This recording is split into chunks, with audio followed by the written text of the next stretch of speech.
The scent of rosemary and thyme clinging to the roasting chicken at the center of the table was the scent of my life. It was the aroma of safety, of predictability, of Sunday evenings at my parents' house where the world outside, with its sharp edges and lurking anxieties, couldn't touch us.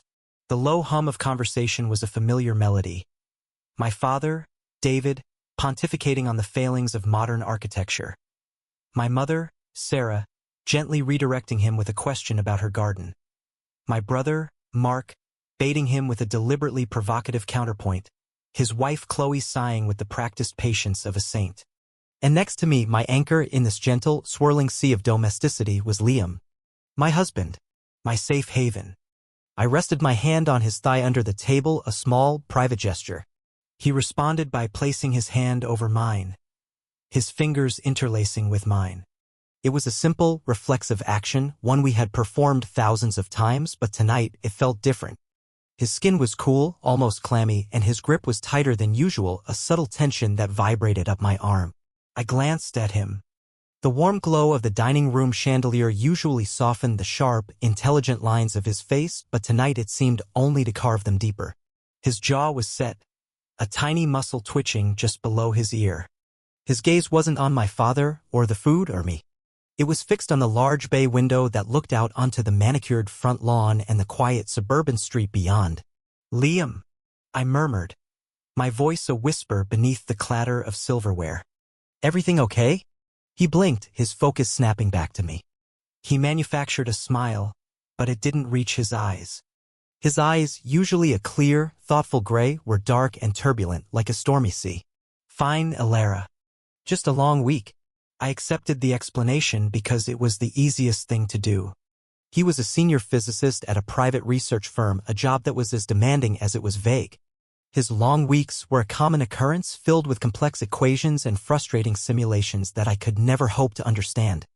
I was a landscape architect. I dealt in soil and stone, in the tangible, patient growth of the natural world. His world was one of theoretical particles and forces that held the universe together, unseen and unheard. We were different, but we fit. He was the frame, I was the picture. He was the logic, I was the art. He was my rock. I squeezed his hand again and turned my attention back to my family. My father had moved on from architecture and was now launching into a detailed critique of a recent political scandal. He gestured with his wine glass, the deep red liquid sloshing dangerously close to the rim. "The sheer audacity of it, Sarah," he boomed, his voice filling the room. "It's a complete erosion of public trust.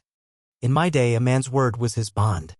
"Every day is your day, Dad," Mark quipped, earning a playful glare from our mother.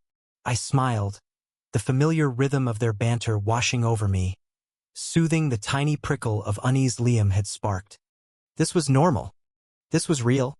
The weight of Liam's hand, the taste of the Pinot Noir on my tongue, the comfortable warmth of the room, it was all part of the beautiful, sturdy structure of my life.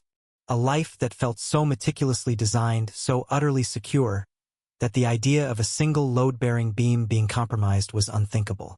I was thinking about the Japanese maples I was planning for a new client's garden, picturing their delicate, crimson leaves, when Liam's hand suddenly stiffened over mine. It wasn't a gentle tightening this time, it was a convulsive clench, hard and sharp, that made me jolt. I looked at him again. All pretense of a smile had vanished. His face was a pale, rigid mask. His breath was shallow, his eyes wide and locked on the window again. He wasn't just looking at the street anymore. He was staring at something on the street. Something that had stolen the air from his lungs. "Liam, what is it?"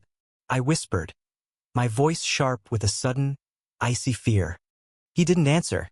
He just stared, his knuckles white where he gripped my hand. I followed his gaze, craning my neck to see past my father's shoulder. The street outside was empty.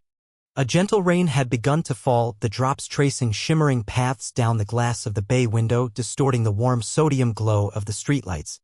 A car passed, its tires hissing on the wet asphalt. There was nothing there. Just a quiet, rainy Sunday night.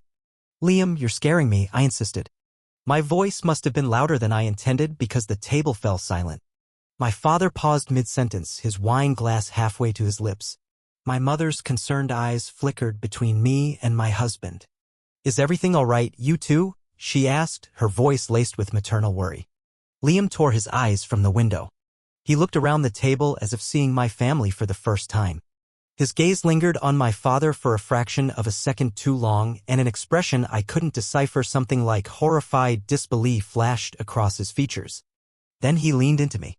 His lips brushed my ear, and the warmth of his breath was a strange contrast to the chilling words that followed. They were spoken in a low, urgent whisper, a command that cut through the cozy ambience of the room like a shard of glass. "We have to leave," he breathed. "Now. Don't ask questions. Just get up. We have to leave. I just saw something you won't believe." My mind reeled. Leave? We were in the middle of dinner. It was rude, it was bizarre. 1,000 rationalizations flooded my brain. A sudden work emergency? A forgotten, crucial appointment? But his tone, it wasn't the voice of a man who had forgotten to send an email. It was the voice of a man standing on the edge of a cliff. "What? Why?" I whispered back, my own voice trembling. "No questions, Ilara. Not here. Please." The please was what did it. It was frayed with a desperation I had never heard from him before. My calm, logical, unflappable Liam was pleading. He was terrified. He pulled his hand away and pushed his chair back, the legs scraping harshly against the hardwood floor. The sound was a violation, an auditory record scratch in the symphony of the evening. He stood up. "I'm so sorry," he said to the table at large, his voice tight and unnaturally formal. "Something has come up. A sudden work crisis. We have to go immediately." My father's eyebrows furrowed. "A work crisis? At 8 o'clock on a Sunday, Liam? Is everything in order?" "Perfectly, David." I apologize for the abrupt departure. Liam's eyes met mine, and they were filled with a silent, desperate command. "Follow me." My heart was hammering against my ribs, a frantic bird trapped in a cage. This was wrong. All of it was wrong. Embarrassment warred with a rising tide of fear. I could feel my family's confused, concerned stares boring into me. "Oh dear," my mother said. "I hope it's nothing serious." "Not at all, Sarah," Liam said, the lie sounding thin even to my ears. He was already walking towards the foyer. He wasn't waiting for me. He was leaving with or without me. A switch flipped in my brain. The embarrassment was incinerated by the heat of my fear. This wasn't a social faux pas, this was a crisis. My safe haven was running from a fire only he could see, and my only instinct was to run with him. I mumbled my apologies, a clumsy cascade of words that made little sense. "So sorry, he needs me." I pushed my chair back and practically fled from the table, not daring to look at their faces. I could feel their bewilderment like a physical force, a wave of questions and concerns I couldn't begin to answer. I caught up to Liam in the foyer as he was shrugging on his coat. His movements were jerky, inefficient. He fumbled with the sleeve, his hands shaking. I grabbed my own coat from the closet, my fingers feeling clumsy and disconnected from my brain. "Liam, you have to tell me what's going on," I hissed, struggling to keep my voice down. The dining room was just a few feet away. "In the car," he said, his voice a low growl. He didn't look at me. He was focused on the front door, on the lock, on the escape. He opened the door and a gust of cool, damp air swept in, carrying the scent of rain and wet earth. It felt like the outside world was rushing in to reclaim us. I stepped out onto the porch after him, the cold shocking my system. The rain was falling harder now, a steady, insistent drumming on the roof and the flagstone walkway. Liam was already halfway to the car, his keys jangling in his hand. He didn't even wait to make sure I had closed the door behind me. I slammed it shut, the sound echoing in the sudden quiet of the street. I ran to the car, the rain plastering my hair to my face, my thin dinner shoes soaking through in seconds. I yanked the passenger door open and threw myself inside, gasping. Liam was already in the driver's seat, the engine roaring to life. He wasn't looking at me. His eyes were scanning the street, the houses, the dark spaces between the trees, as if expecting an ambush. The windshield wipers swished back and forth, a frantic, hypnotic rhythm. "Liam," I finally shouted, my voice cracking. "Talk to me. What did you see? Was it someone from your work? Are we in some kind of trouble?" He put the car in reverse, the tires crunching on the gravel of my parents' driveway. He didn't turn on the headlights. He backed out into the street in near darkness, his head on a swivel.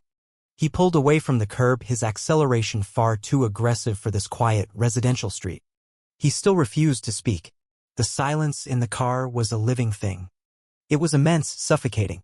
It was filled with the frantic drumming of the rain, the squeak of the wipers, and the ragged sound of my own breathing. I stared at his profile, illuminated intermittently by the passing streetlights. His face was a stone mask of terror. His knuckles were bone white on the steering wheel. My mind, denied any information, began to construct its own nightmares. An affair was the first, most logical leap. He'd seen the other woman's husband at the dinner, a guest I hadn't met.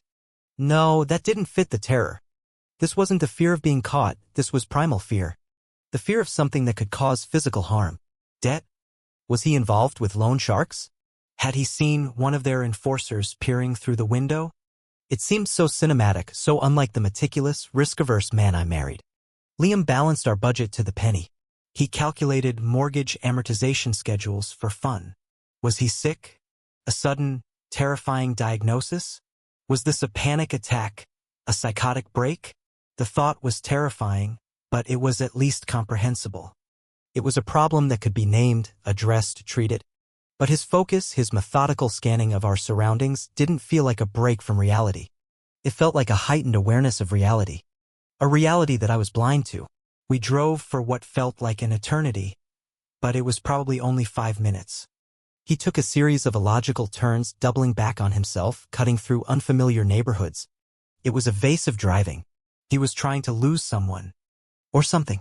Finally, he pulled into the deserted parking lot of a closed community library. He killed the engine but left the electronics on, the wipers continuing their frantic beat. He cut the headlights, plunging us into a darkness broken only by a single, flickering security light at the far end of the lot. The rain hammered down on the roof of the car. He let out a breath he seemed to have been holding since my parents' dining room. It came out as a long, shuddering sob of air. He dropped his forehead to the steering wheel, his whole body trembling. "Liam," I said, my voice now soft, pleading.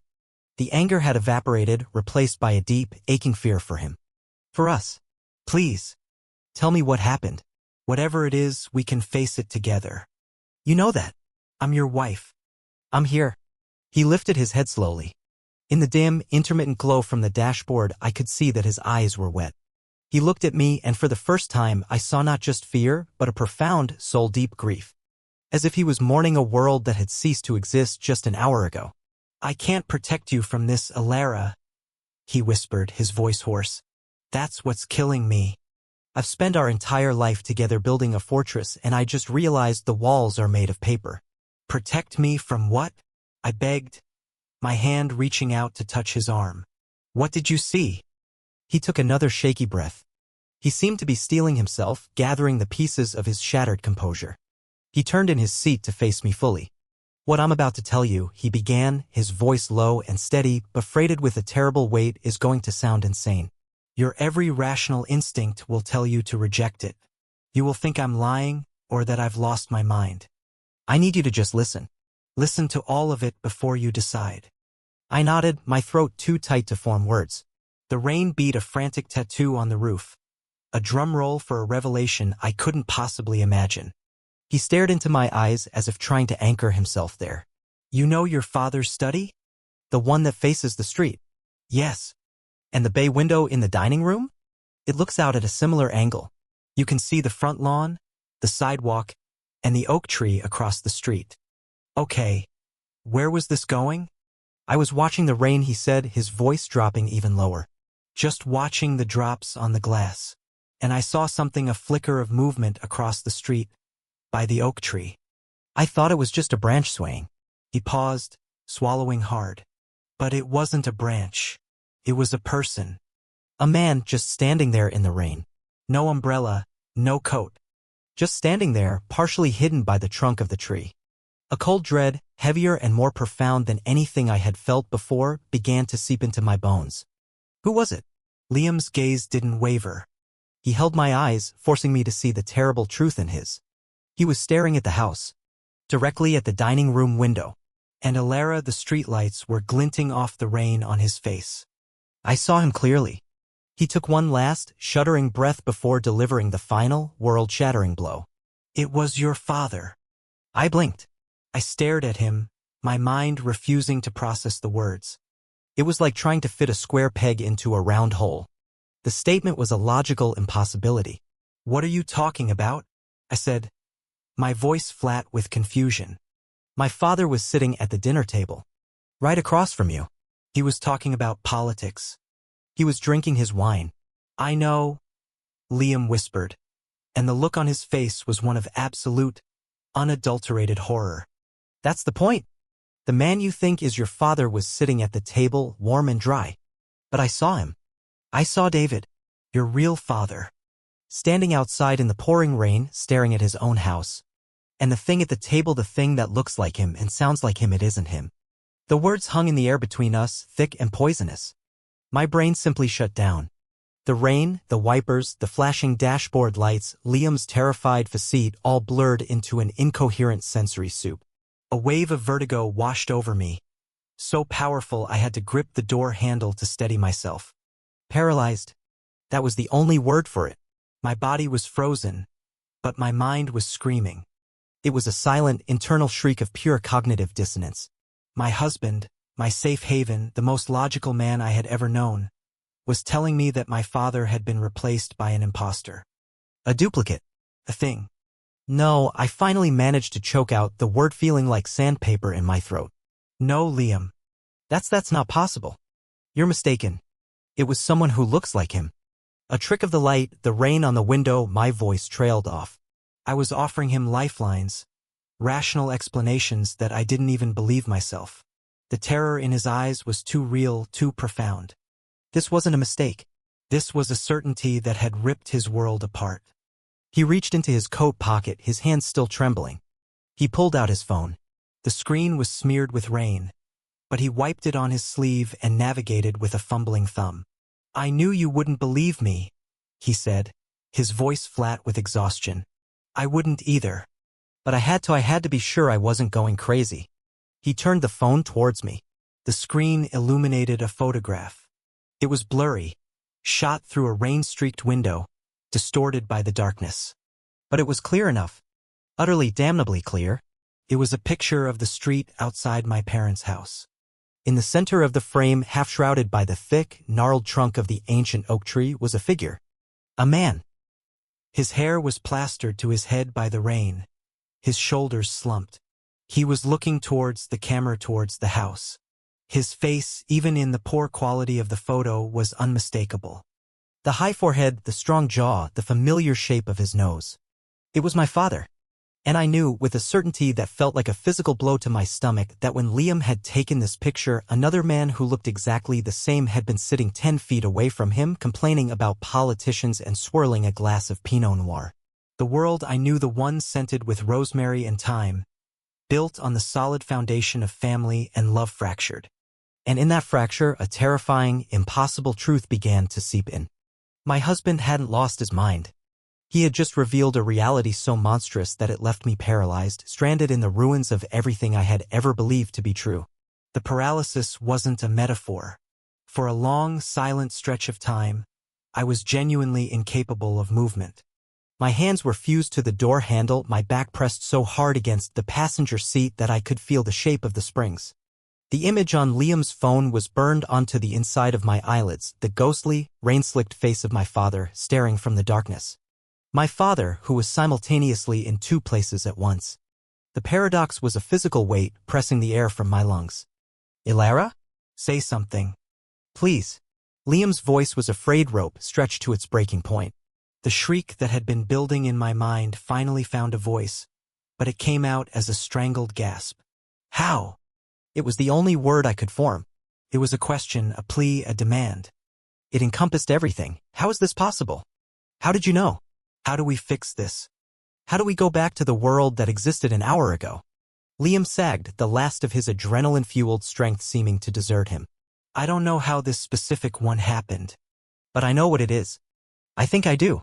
He ran a hand through his damp hair, his fingers trembling. "This is going to be difficult to hear. More difficult than what I've already told you. I am sitting in a car with my husband who just told me my father has been replaced by a doppelganger from outer space or hell or wherever the hell it came from," I said, my voice a dead monotone. "I think my capacity for difficult has been significantly expanded in the last 10 minutes. A ghost of a smile touched his lips. A sad, broken thing. They're not from space. Or hell. They're from next door. In a manner of speaking. He took a deep breath like a diver preparing to plunge into icy water. My work, it's not just about theoretical physics, Elara. Not really. The firm I work for, Ethelred Technologies, it's a front. The real funding, the real oversight comes from a black-budget DARPA program. The project name is Janus. DARPA. I knew the name. The government agency that developed radical, high-concept technologies.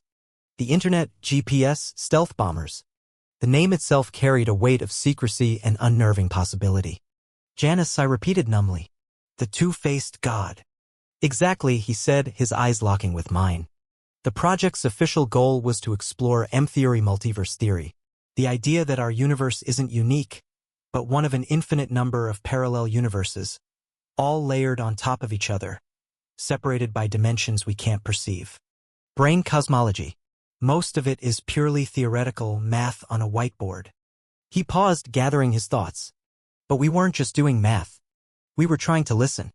We built a Sensora quantum resonance detector. The theory was that if these other universes were real, they would occasionally bump against ours. These bumps would create faint, subatomic ripples. Tachyonic echoes that should be detectable. My head was swimming. This was the man who patiently explained to me why my hybrid car was more efficient, who helped me with my taxes. Now he was talking about cosmic ripples and parallel worlds in the same earnest, logical tone. We found them, he said, his voice dropping to a whisper. The ripples. They were real. We called them residuals.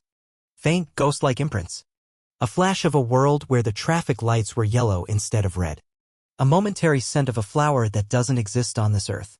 Harmless glitches in the matrix. But it didn't stop there. Did it? I asked, a horrifying premonition dawning. He shook his head, a look of profound regret on his face. The project leaders, they got arrogant. They weren't content to just listen. They wanted to open a door. They developed a resonator, a device designed to amplify the ripples, to try and stabilize one of these glitches. They wanted to pull something through. A rock. A leaf from a parallel world. Proof. Liam, what did you do? I fought them, he said, his voice laced with old anger. I ran the simulations. The math was terrifying. You can't just open a door between realities. It's not a door, it's a wound. Forcing two distinct quantum states to occupy the same coordinates, the energy release would be catastrophic. Worse, the universe abhors a paradox. It will try to correct it. It's like introducing an invasive species into a sealed ecosystem. It corrupts everything.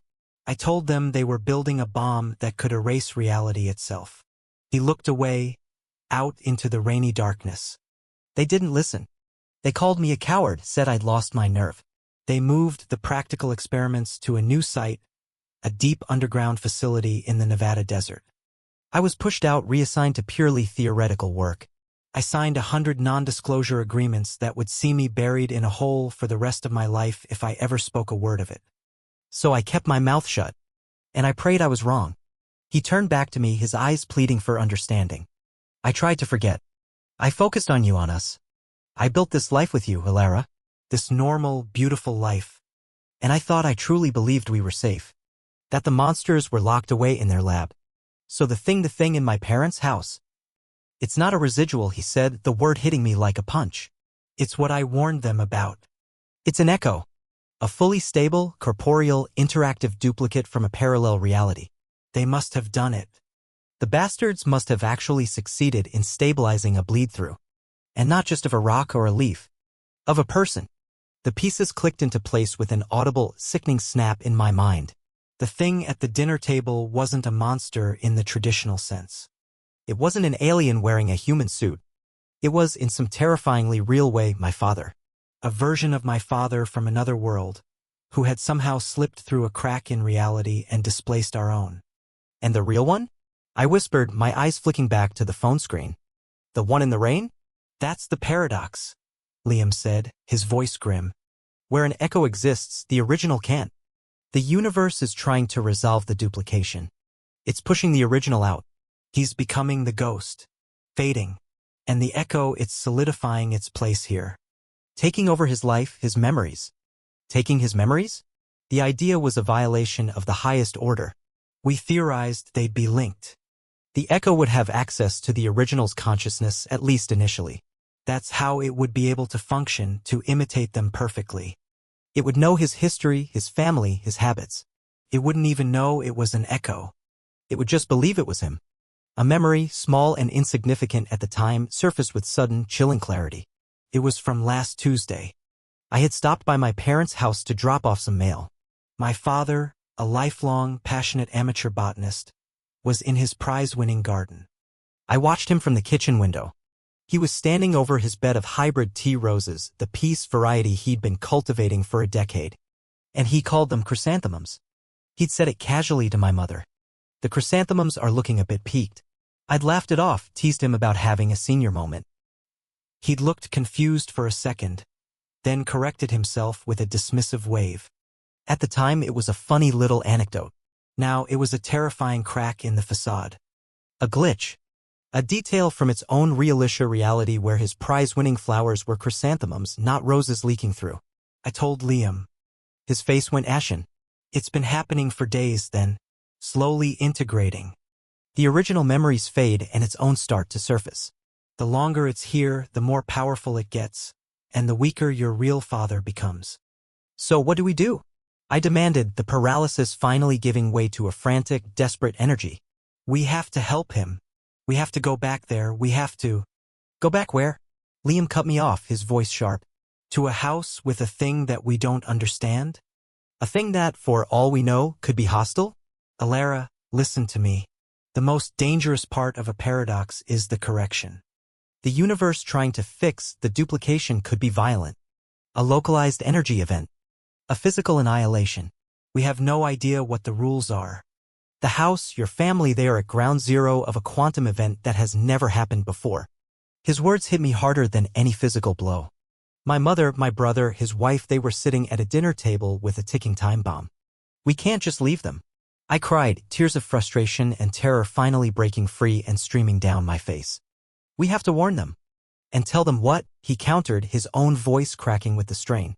That their father and husband has been replaced by a quantum duplicate? They'll think we're insane. They'll call the police or doctors. And the Echo, if it realizes it's been discovered, what will it do? Will it defend itself? We can't take that risk. He was right. The logic was cold, brutal, and inescapable. We were alone. There was no one we could call, no authority we could appeal to. The only person on the planet who understood what was happening was the man sitting next to me, and he was just as terrified as I was. Okay, I breathed, wiping my face with the back of my hand. My mind, the part that designed serene gardens and balanced ecosystems, kicked into survival mode. The time for panic was over. Okay, so we can't go to my parents. We can't go to the police. Where can we go? We can't just drive around all night. A flicker of his old, capable self returned to Liam's eyes. The planner. The strategist. We can't go home. If they could track the bleed through to your father, they could track it to me. My project, my work, I'm a loose end. Our house is the first place they'd look. They? Who is they? The Janus program. My former colleagues. They caused this and they will want to contain it. And containing it means controlling the variables. That's us. And the Echo. And your father. His face hardened. They won't be coming to help, Alara. They'll be coming to clean up their mess. And their methods won't be gentle. The scope of the nightmare expanded again. We weren't just fleeing from a metaphysical anomaly, we were fleeing from a shadowy government agency. I have a place, he said, putting the car in gear. A contingency. There was another physicist on the project, a man named Eris Thorne. He was my mentor. He was even more vocal against the resonator than I was. They forced him into early retirement, discredited him. He knew they wouldn't just let it go. He always said you can't put the genie back in the bottle. He bought a cabin years ago. Way up in the Cascades. Completely off-grid. Solar, well water, satellite internet. He told me that if the world ever went sideways, I should meet him there. And you think he'll be there? I don't know, Liam admitted, pulling out of the parking lot and heading towards the freeway. I haven't spoken to him in 2 years. But it's our only chance. We need a place to think, to figure out what our next move is. We can't do that with them hunting us. First, though, we had to go home. The thought filled me with a new kind of dread. Our house, our sanctuary, was now just a pit stop on the road to becoming fugitives. A place of immense risk. We need supplies, Liam said, his voice all business now. The go bag in my closet. It has cash, burner phones, an encrypted hard drive with all my research and simulation data. We need laptops, chargers, warm clothes, food. We have to be fast. In and out in 10 minutes, tops. The drive to our quiet cul-de-sac was the longest of my life. Every pair of headlights in the rearview mirror was a potential threat. Every quiet suburban house seemed to be watching us with unseen eyes. When we pulled onto our street, it was terrifyingly normal. The warm lights of our neighbors' homes glowed, promising a peace that no longer existed for us. Liam killed the engine a block away. We go in the back, he whispered. Stay low. No lights. We crept through our neighbor's backyard, the wet grass soaking our pants. The fence that separated our properties, the one I designed and he'd helped me build on a sunny Saturday, now felt like a barrier to a hostile country. Our home.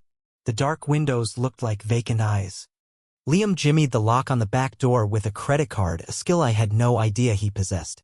We slipped inside into the pitch-black kitchen.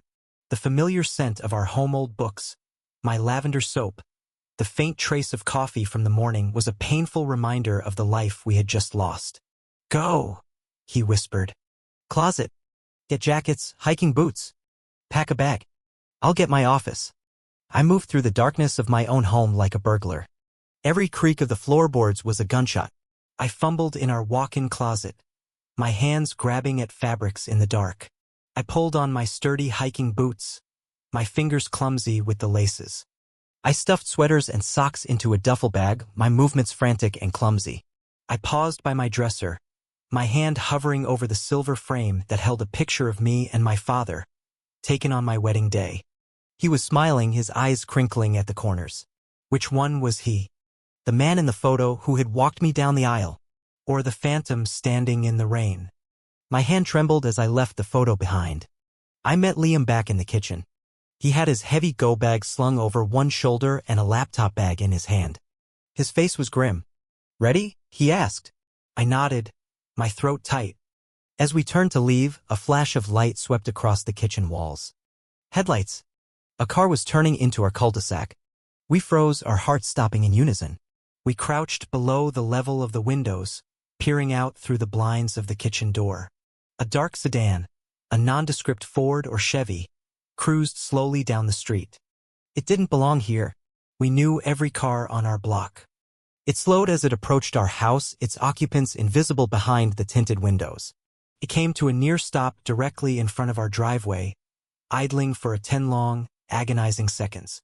I could feel Liam's body tensed next to mine, ready to bolt. The car didn't stop. It continued its slow crawl down the street and disappeared around the corner. They're probing, Liam breathed, his voice barely audible.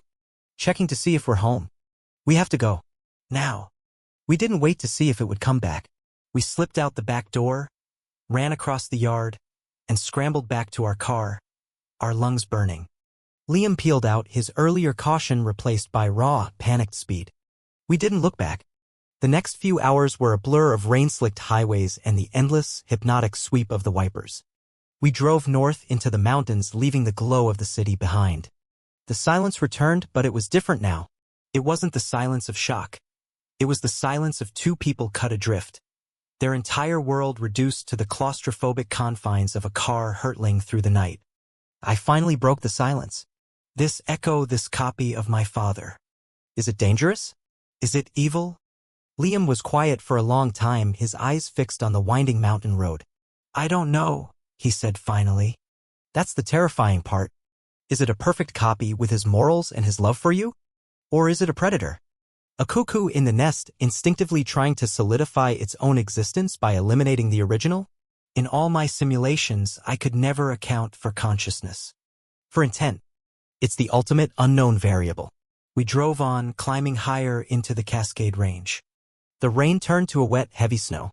The trees grew taller, closer to the road, their massive forms looming out of the darkness. Finally, Liam turned off the main highway onto a narrow, unpaved logging road. The car bumped and jostled over the rough terrain. After another 20 minutes, he pulled up to a heavy chain-link gate. He got out, unlocked it with a key that had been in his go-bag, and we proceeded down a long, winding driveway. At the end of it, nestled in a clearing and barely visible in the snowy darkness, was a small, angular cabin. It was completely dark. "Eris," Liam called out into the night as we got out of the car. The only answer was the sighing of the wind through the pines. The air was bitingly cold, smelling of pine and wet earth. A sense of profound isolation settled over me. We were miles from anywhere, a tiny speck of warmth and fear in a vast, indifferent wilderness. The cabin was unlocked. We stepped inside into a wall of cold, stale air. Liam found a switch and a few low-wattage bulbs flickered to life, powered by a humming generator somewhere outside. The interior was Spartan but functional, one large room with a kitchenette, a wood-burning stove, a simple table, and a sleeping loft. It was the room of a man who valued function over comfort, and a man who had left in a hurry. A coffee mug sat on the table, a dark ring of liquid still in the bottom. A book was lying face down on the floor, its spine bent, and on the small desk in the corner, a laptop was open, its screen glowing faintly. "He was here," I whispered. Liam walked slowly towards the desk, his movements cautious as if approaching a wild animal. He stood over the laptop, looking down at the screen. His body went rigid. "Liam? What is it?" I asked, my voice trembling again. He didn't answer. He just stared at the screen, his face a mask of dawning horror. I walked over and stood beside him, my eyes following his gaze to the laptop. It wasn't a complex document or a string of code. It was a simple text file, the cursor blinking patiently at the end of a single, horrifying sentence. It was a message, left for whoever found it. Left for us. "They know you're coming. He's not the only one."